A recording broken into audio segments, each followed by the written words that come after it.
today's lecture we are going to see the representation of logical expression using minterm and maxterm. In last lecture we have seen the concept of minterm and maxterm, and we all know maxterm and minterms. That means minterms are denoted by summation mi sign and maxterms are denoted by pi capital Mi, where this I subscript I denotes the decimal equivalent of the natural binary number corresponding that minterm. Okay, and in minterm, as we have already seen that in minterm uncomplemented variable taken as ones and complemented variables are taken as zeros, and opposite in minterm, that means opposite in maxterm, that means in maxterm uncomplemented variable taken as zeros and complemented taken as ones. So these are some important points related to minterms and maxterms. So we'll see we have to represent this logical expression using minterm or maxterm. So from this first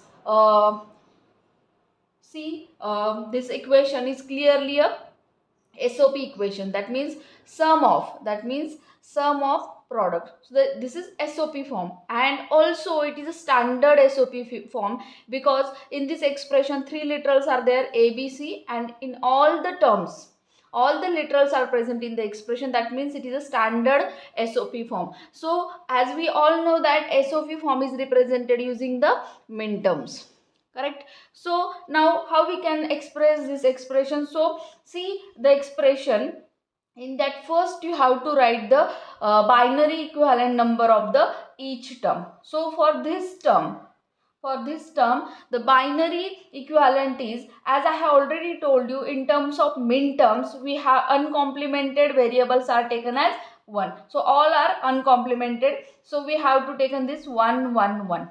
In second term you have seen that here A bar is complemented, that is taken as 0. All these B and C is uncomplemented, that means taken as 1 1. And for this term A is 1, B bar and C bar is 0 0. So this is our binary equivalent number of the corresponding minterm. So we have to write the decimal equivalent of this corresponding binary number. So from this binary equivalent we know that 1 1 1 means what? It is a number 7. This is 1 1 1 means number 3, and this is 0 0 1 means is number 4. So this is binary equivalent number of minterm, and this is decimal equivalent or binary number of the minterm, and this is decimal equivalent of this binary number. So we have got the 7 3 4. Now we have to write this in minterms forms, as we know that minterms are represented by summation small mi, correct? So here I means what? Summation I means what? Decimal equivalent of these binary numbers of each minterm or each product term. So we are writing here 7, and we are always we have to write it all in always a ascending order, that means first 3, then 4, and then 7. So this is our representation of logical expression using minterm. So I hope you understood how we can represent the given logical expression using minterm. Now we are going to see how we can express the given expression. If the expression is in POS form, how we can convert it into or represent it using the maxterm. So here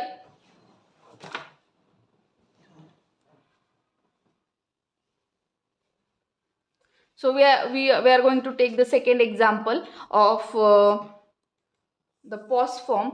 So example is like this: y is equal to a plus b bar plus c, a plus b plus c, and a bar plus b bar plus c. Now this is the expression. So from this expression it is clear that this expression is of POS form, that is product of. that is product of sum form, and it is also a standard POS form because all the literals or variables present in each term. Now we have to represent this expression using the max term. So as we all know, max term can be represented by the pi capital Mi. So this I again denotes the decimal equivalent of the your binary number corresponding to each max term. Why I am saying max term for these terms?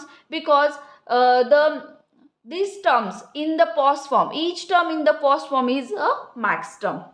So now we'll see how we can convert. So first step is you have to write the binary number for each term. So this is our first term. So what is the binary number? As I already told you that in max term, uncomplemented variables are considered as 0 and complemented considered as 1. So here uncomplemented is A, that means 0, complemented B, that means 1, C is uncomplemented, means 0. For this term, again all are uncomplemented, uncomplemented means 0. Now for this term, A bar, B bar, C bar, complemented means 1, 1, uncomplimented means 0. So this is, so these all three numbers are the binary equivalent or binary numbers for a given max term. Okay, now we have to write the decimal equivalent of this number. So we have to write the decimal equivalent for this number. So decimal equivalent for this number. So for this, what is the decimal equivalent? 0, 1, 0 means what? 2. 0, 0 means what? 0. And this 1, 1, 0 means what? Clearly a 6. So we have written here the decimal equivalent of this corresponding binary numbers of this max terms. So first what we have done, we have written here the binary number for each term, and then we have second step we have written the decimal equivalent of that number. That means this is 2, this is 0 and 6. Now we have to do this expression, we have to write this expression into the max term form. So y is equal to pi capital M. So I is what? It is a decimal equivalent of the binary number corresponding to the max term. So instead of I am writing here in ascending order. 0, these are our decimal equivalent, 0 to 6. So 0, 2 and 6. So this is my I have represented this given logical expression using the max term. Why max term? Because it is a POS form. Because in standard POS form we can get the max terms, and in this expression you can see this expression is clearly a standard SOP form. So that's why I have written it is min term. And the most important points I have just told you that in min term, uncomplemented is taken as ones and complemented taken as zeros, and opposite in max term, that means uncomplemented taken as zeros and complemented taken as 1. And then you have to write, just in second step you have to write the decimal equivalent of the each number, and that is your max term and min term. So I hope you have understood the representation of the logical expression using min term and max term. And in next lecture we are going to see the example of writing the standard SOP form or standard POS form from the given truth table, and then from that SOP form and POS form we are writing the logical expression using min term and max term. Thank you.